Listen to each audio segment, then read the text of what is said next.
মঠবাড়িয়া থানার সাবেক ওসি নুরুল ইসলাম বাদল তার বরাবর প্রতারক চক্রের বিরুদ্ধে পাওনা টাকা উদ্ধারের জন্য অভিযোগ করি।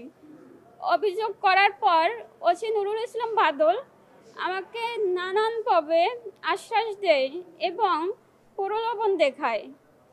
পরে তারিখে আমাকে ওসি নুরুল ইসলাম বাদল থানায় ডাকে। আমি থানায় ডাকলে সে থানার পাশে নারী শিশু রিক্সে আমাকে বসতে বলে। আমি ওখানে গিয়ে বসার পর সে আমাকে ওখানে গিয়ে আমার সাথে খুব খারাপ আচরণ করে, আমার গায়ে হাত দেয়, আমাকে ধর্ষণের চেষ্টা করে। আমি প্রতিবাদ করে ওখান থেকে চলে আসি। চলে আসার পর সে আক্রোশে সেই থেকে আমাকে নানানভাবে হয়রানি হেনস্থা শুরু করে। একের পর এক মানুষ দিয়ে আমাকে মিথ্যা মামলা দিয়েছে এবং আমি প্রত্যেকটা দিন শুক্র শনিবার বাদে আমার কোর্ট কাছারি থানার পাশে ঘুরতে হয়। পরে আমি নিরুপায় হয়ে 23/8/22 পিরোজপুর পুলিশ সুপারের কাছে অভিযোগ করি। অভিযোগ করার পর 1/9/22 আমাকে ওসি নুরুল ইসলাম বাদল এবং তদন্ত ওসি থানায় ডাকে। সে করলো কি, আমাকে ওখানে বসায় রাখছে। সেই দুপুরে গেছি, দুপুরে যাওয়ার পর বিকেল 5টা পর্যন্ত আমাকে বসায় রাখছে। সে পর্যন্ত পরে আমি যখন দেখলাম অনেক বেলা হয়ে গেছে, বিকেল হয়ে গেছে, আমি আসছি। আমি ওখান থেকে রাগ করে চলে আসার পথে তারা আমাকে অপহরণ করে এবং আমাকে কুপিয়ে গুরুতর আহত করে। 1 তারিখে আমাকে এই ঘটনা করে। 6 তারিখে আমার ডিগ্রি ফাইনাল পরীক্ষা ছিল, আমার সে পরীক্ষাটাও দিতে তারা দেয় নাই। সেই থেকে আমার পড়াশোনা চিরতরে বন্ধ হয়ে গেছে। আমাকে নানান লোক দিয়ে এরকম হয়রানি শুরু করে। পরে আমি নিরুপায় হয়ে 23 সালে ঢাকা আইজিপি সহ বরিশাল রেঞ্জ ডিআইজি মহোদয়ের কাছে অভিযোগ করি। অভিযোগ করার পর তারা অভিযোগটি বিভাগীয় তদন্ত করে। বিভাগীয় তদন্তের পর আমরা সেখানে সাক্ষী প্রমাণ সকল ডকুমেন্টস দিই।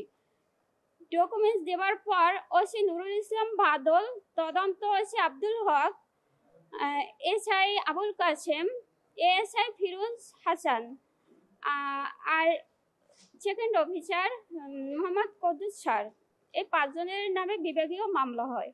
বিভাগীয় মামলা হওয়ার পর তারা আমাদের বাড়িতে যায়। বাড়িতে ওসি নুরুল ইসলাম বাদল এবং তদন্ত ওসি আব্দুল হক বাড়ি যাওয়া বিভাগীয় মামলা হওয়ার পরও তারা আমার বাড়ি যেয়ে আমার সাথে খুব খারাপ আচরণ করে।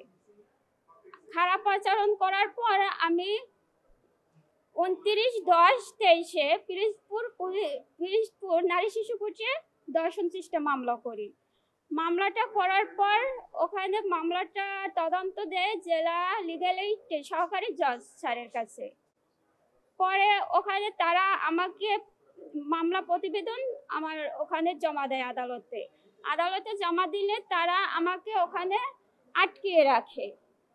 যেদিন আমার মামলার শুনানি সেদিন আমাকে আটকিয়ে রেখে আমাকে আদালতে উপস্থিত হতে দেয় না।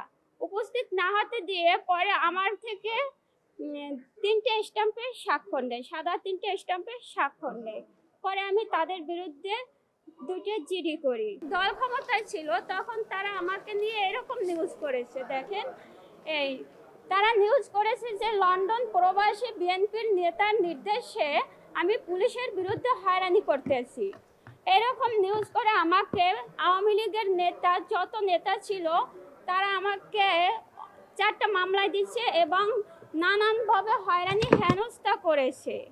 হয়রানি হেনস্থা করার পর এই আওয়ামী লীগ যখন 5ই আগস্ট আওয়ামী লীগ পতন হয়, আওয়ামী লীগ পতনের পর আমার ছোট ভাই তাওহিদ ইসলাম, সে মাদ্রাসায় পড়ে, তাকে আশুলিয়া থানায় একটা হত্যা মামলায় আসামি করে, 30 নম্বর আসামি করে। পরে আমরা ঢাকা আইজি মহোদয় সহ বিভিন্ন প্রশাসনের কাছে অভিযোগ করি এবং আমার ভাই যে ওখানে ছিল না তারা মিথ্যা মামলায় দিচ্ছে, এটা আমাদের কাছে যত ডকুমেন্টস ছিল ওইগুলো আমরা সেখানে জমা দিই।